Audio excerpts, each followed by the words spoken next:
किसी बादशाह की एक लड़की थी, जितनी खूबसूरत इतनी ही अक्लमंद। जब वो जवान हुई तो अड़ोस पड़ोस के मुल्कों से रिश्ते आने लगे।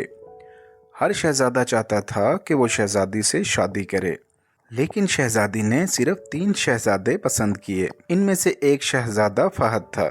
इसकी सल्तनत बहुत लंबी चौड़ी थी, खजाने सोने चांदी से भरे हुए थे और एक बहुत बड़ी फौज भी थी जो बड़े बड़े दुश्मन के दांत खट्टे कर सकती थी। दूसरे शहजादे का नाम महमूद था। इसका मुल्क शहजादा फहद के मुल्क जैसा ही मालदार और ताकतवर था, लेकिन ये दोनों शहजादे शक्ल सूरत के मामले में शहजादी के जोड़ के न थे। तीसरा शहजादा मोहसिन था। मालूम होता था कि कुदरत ने इसे फुर्सत के वक़्त आराम से बनाया है और इसके भेजे में अक्ल भी ठूस ठूस कर भरी है। लेकिन बदकिस्मती से मोहसिन का मुल्क बहुत छोटा और बहुत गरीब था। इसके पास इतनी दौलत न थी कि वो शहजादी की हर ख्वाहिश पूरी कर सके।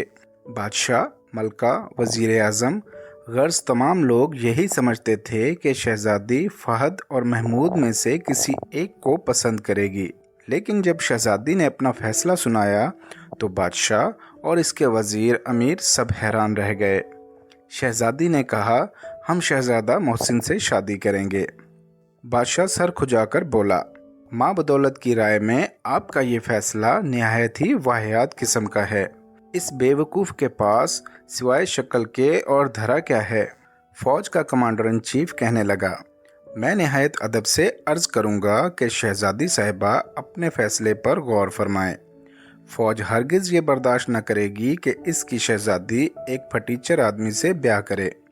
वज़ीर आज़म हाथ बांध कर बोला, फ़ौज में बेचैनी फैल गई तो वो मुल्क में मार्शला लगा देगी और हुजूर बादशाह सलामत को तख्त व ताज से हाथ धोना पड़ेंगे।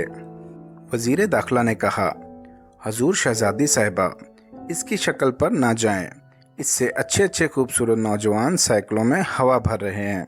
खूबसूरत और अक्लमंद शहजादी सोचकर बोली, अच्छा तो फिर एक सूरत है, हम तीनों शहजादों का इम्तिहान लेंगे। जो शहजादा इम्तिहान में पूरा उतरेगा इसी से शादी करेंगे। लो सुनो, हमारा हुक्म है कि तीनों शहजादे घोड़ों पर सवार होकर अलग अलग सिमतों में जाएं। 1 साल दुनिया की सैर करें, गांव-गांव, शहर-शहर घूमें, नई नई जगहें देखें, नित नए लोगों से मिलें और फिर हमारे लिए ऐसे अजीब और नायाब तोहफे लाएं जिनका दुनिया में जवाब ना हो।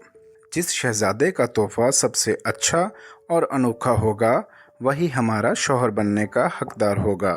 दूसरे दिन तीनों शहजादे घोड़ों पर सवार हुए और अल्लाह का नाम लेकर सफ़र पर रवाना हो गए। शहर के बाहर एक लंबा चौड़ा रेगिस्तान था। वो कई दिन इस रेगिस्तान की रेत फांकते रहे और आखिर एक रोज़ खजूरों के एक हरे भरे नगलिस्तान में पहुँचे। यहाँ से 3 रास्ते 3 मुख्तलिफ सिमतों में जाते थे। शहजादा फहद खुश होकर बोला, अल्लाह का शुक्र है कि इसने हमारी रहनुमाई फरमाई। अब वक्त आ गया है कि हम जुदा होकर अलग अलग रास्तों पर जाएं और अपनी अपनी किस्मत आजमाएं। वो रात उन्होंने नखलिस्तान ही में सैर की। सुबह उठकर वज़ू किया, नमाज पढ़ी, नाश्ता किया और घोड़ों पर सवार हुए। फहद बोला, अच्छा खुदा हाफिज़, ज़िंदगी रही तो इंशाअल्लाह फिर मिलेंगे। इंशाअल्लाह इंशाअल्लाह, महमूद और मोहसिन ने एक ज़ुबान होकर कहा। शहज़ादा फहद ने घोड़े की लगाम दाएं तरफ मोड़ दी, शहज़ादा महमूद ने बाएं जानिब और शहज़ादा मोहसिन नाक की सीध पर चलने लगा। ठीक 1 साल बाद तीनों शहज़ादे इसी नखलिस्तान में वापस आए और एक दूसरे को ज़िंदा सलामत देखकर बहुत खुश हुए।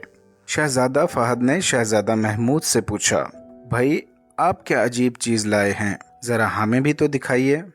महमूद बोला, मैं चलते चलते एक बहुत ऊंचे पहाड़ के पास पहुंचा। यहाँ से 500 मील के फासले पर है। इस पहाड़ के दामन में एक गार है जिसमें एक जिन रहता है। जब वो जिन गया तो मैं अंदर घुस गया। वहाँ मुझे ये अजीबोगरीब चीज़ मिली। ये कहकर इसने थैले में से शीशे का एक गोला निकाला। ये तो शीशे का एक मामूली गोला है, बाजार में टके टके बिकता है। ये कौन सी ऐसी अनोखी चीज़ है? शहज़ादा फहद ने मुंह बनाकर बोला, یہ معمولی چیز نہیں ہے میرے بھائی، محمود نے کہا، یہ جادو کا گولا ہے۔ آپ دنیا کے جس شہر، قصبے، گاؤں، دریا، پہاڑ، مکان، کھیت کھلیان، آدمی یا چرند پرند کو دیکھنا چاہیں گے وہ اس گولے میں آپ کو نظر آ جائے گا۔ فہد اور محسن بولے، تب تو بھائی یہ واقعی انوکھی چیز ہے۔ اب محمود نے فہد سے پوچھا، اب آپ اپنی سنائیے، آپ کہاں گئے اور وہاں سے کیا لائے؟ فہد نے کہا، میں منہ اٹھائے گھوڑے کو دوڑائے چلا جا رہا تھا کہ ایک ویران سنسان بیابان نظر آیا۔ اس ویرانے میں پرانے وقتوں کے کسی بادشاہ کا ٹوٹا پھوٹا مقبرہ تھا۔ میں تھوڑی دیر دم لینے کو اندر گیا تو وہاں یہ عجیب چیز ملی۔ یہ کہہ کر اس نے اپنے گھوڑے کی کاٹھی سے ایک گٹھڑی کھولی اور اس میں سے ایک قالین نکال کر فرش پر بچھا دیا۔ شہزادہ محمود قالین دیکھ کر بولا، بھائی جان، اس قالین میں کون سی ایسی انوکھی بات ہے؟ اس سے اچھے اور خوبصورت قالین تو ہمارے ہاں مل جاتے ہیں۔ اس میں کوئی انوکھی بات ہے تو تب ہی تو میں لایا ہوں۔ فہد مسکرا کر بولا، یہ اڑن قالین ہے میرے بھائی، بس آپ اس پر بیٹھ جائیے، جہاں جانا چاہیں پلک جھپکتے میں یہ آپ کو وہاں پہنچا دے گا۔ سبحان اللہ، سبحان اللہ، واقعی یہ انوکھی چیز ہے، محمود اور محسن حیران ہو کر بولے۔ فہد اور محمود اپنے اپنے تحفے دکھا چکے تھے، اب محسن کی باری تھی۔ دونوں شہزادوں نے اس کی طرف سوالیہ نظروں سے دیکھا اور پوچھا، اب آپ فرمائیے، آپ کیا لائے ہیں؟ میں جو چیز لایا ہوں وہ سچ مچ بہت عجیب اور انوکھی ہے، محسن نے کہا۔ ذرا ہم بھی تو دیکھیں، کہیں آسمان کے تارے تو نہیں توڑ لائے؟ شہزادہ فہد ہنس کر بولا، یہ چیز آسمان کے تاروں سے بھی زیادہ قیمتی ہے، محسن نے کہا اور جیب میں سے ایک سنگترا نکال کر ان کے سامنے رکھ دیا۔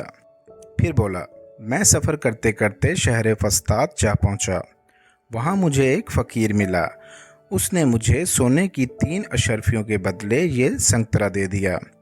فہد کہکہا لگا کر بولا، معلوم ہوتا ہے لمبے سفر نے تمہارے دماغ کی چولیں ڈھیلی کر دی ہیں۔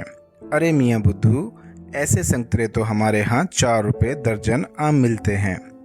ذرا دھیرج سے کام لیجئے، محسن نے کہا، یہ وہ سنگترا نہیں ہے، یہ مردے کو زندہ کر دیتا ہے۔ کوئی شخص کتنا ہی بیمار ہو، آخری سانس لے رہا ہو، موت کا فرشتہ سر پر منڈلا رہا ہو، اس سنگترے کا رس اس کے حلق میں ٹپکا دو، ایک دم بھلا چنگا ہو جائے گا۔ پھر تو بھائی یہ واقعی عجیب چیز ہے، شہزادہ محمود اور شہزادہ فہد نے کہا، اور پھر تینوں دسترخوان بچھا کر کھانا کھانے لگے۔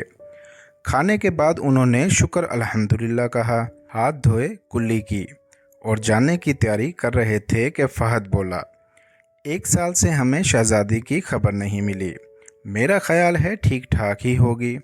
محمود نے کہا، کیوں نہ شیشے کے گولے میں دیکھ لیں؟ اس نے گولا نکالا اور بولا، ہم بادشاہ کا محل دیکھنا چاہتے ہیں۔ کہنے کی دیر تھی کہ گولے کے اندر شاہی محل دکھائی دینے لگا۔ محمود نے کہا، ہم شہزادی کو دیکھنا چاہتے ہیں۔ ایک دم گولے میں شہزادی کا کمرہ آ گیا، لیکن شہزادی کو دیکھ کر تینوں شہزادے گھبرا کر اچھل پڑے۔ شہزادی بستر پر آنکھیں بند کر کے لیٹی تھی، اس کا چہرہ ہلدی کی طرح زرد تھا، آنکھوں کے گرد سیاہ حلقے پڑے ہوئے تھے۔ ارد گرد بادشاہ، ملکہ، وزیر اعظم اور حکیم کھڑے تھے، سب زارو قطار رو رہے تھے۔ اچانک حکیم نے مایوسی سے سر ہلایا، گویا شہزادی کے بچنے کی کوئی امید نہیں، وہ مر رہی تھی۔ میرا سنگترا شہزادی کی جان بچا سکتا ہے، محسن نے چیخ کر کہا، لیکن ہم اتنی جلدی محل میں کیسے پہنچ سکتے ہیں؟ وہاں پہنچنے میں کم از کم 3 دن لگیں گے۔ میرا قالین تمہیں منٹوں میں وہاں لے جائے گا، شہزادہ فہد بولا۔ تینوں شہزادے قالین پر بیٹھ گئے اور قالین نے بجلی کی سی تیزی سے انہیں محل میں پہنچا دیا۔ وہ ٹھیک وقت پر پہنچے تھے۔ شہزادی 2 ہچکیاں لے چکی تھی اور آخری ہچکی لینے والی تھی۔ شہزادہ محسن نے جلدی سے سنگترے کے 4 ٹکڑے کیے اور ایک ٹکڑے کا رس شہزادی کے حلق میں ٹپکا دیا۔ ایک دم شہزادی کے چہرے پر رونق آ گئی، اس کے گال گلابی ہو گئے، महमूद ने दूसरे टुकड़े का रस इसके मुंह में डाला तो इसकी शरबती आंखें खुल गईं।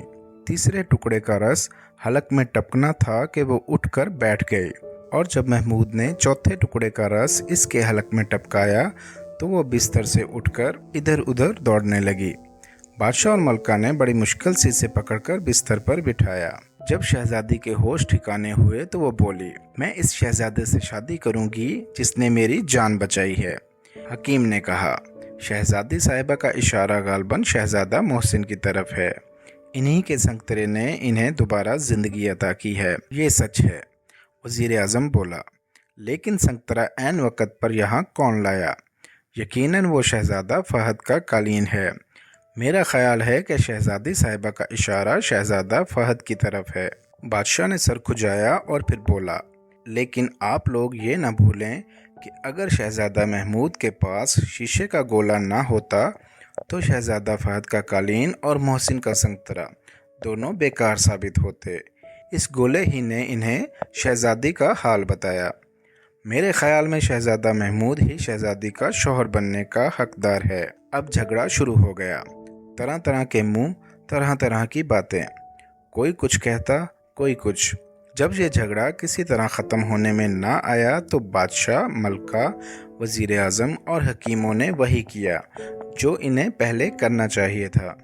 उन्होंने शहजादी से पूछा, आपका इशारा किस शहजादे की तरफ है? आपके ख्याल में इन तीनों में से किसने आपकी जान बचाई? शहजादी बोली, इस बारे में कुछ कहना बहुत मुश्किल है। कोई शहजादा दूसरे शहजादों की मदद के बगैर मेरी जान ना बचा सकता था। इस काम में इन तीनों का बराबर का हिस्सा है और मैं तीनों की शुक्रगुजार हूँ। वज़ीर आज़म जल्दी से बोला, लेकिन हजूर, आप इन तीनों से तो शादी नहीं कर सकती। नहीं, शादी तो मैं एक ही से करूँगी, और वो है शहजादा मोहसिन। शहजादा मोहसिन? बादशाह ने हैरत से कहा, शहजादा फहद या शहजादा महमूद क्यों नहीं? खूबसूरत और अक्लमंद शहजादी बोली, अब्बा हजूर, शहजादा महमूद के पास शीशे का गोला मौजूद है। वो जब चाहे इसे काम में ला सकता है। शहजादा फहद के पास भी इसका कालीन मौजूद है और वो भी इसे जब चाहे काम में ले सकता है। इन चीज़ों की मदद से उन्हें दुनिया की हसीन से हसीन शहजादियाँ मिल सकती हैं। लेकिन शहजादा मोहसिन के पास क्या है? एक संगतरा था और वो उसने मेरे ऊपर कुर्बान कर दिया। बादशाह मलका की तरफ देखकर मुस्कुराया, मलका वज़ीर आज़म की तरफ देखकर मुस्कुराई, वज़ीर आज़म हकीमों की तरफ देखकर मुस्कुराए, और फिर सब एक साथ बोले, मुबारक मुबारक, सलामत सलामत। और इसके साथ ही महल में खुशी के शादियाने बजने लगे। प्यारे दोस्तों, अगर आपको ये कहानी पसंद आई है तो चैनल को लाइक करें, सब्सक्राइब करें और बेल आइकॉन को ज़रूर प्रेस करें।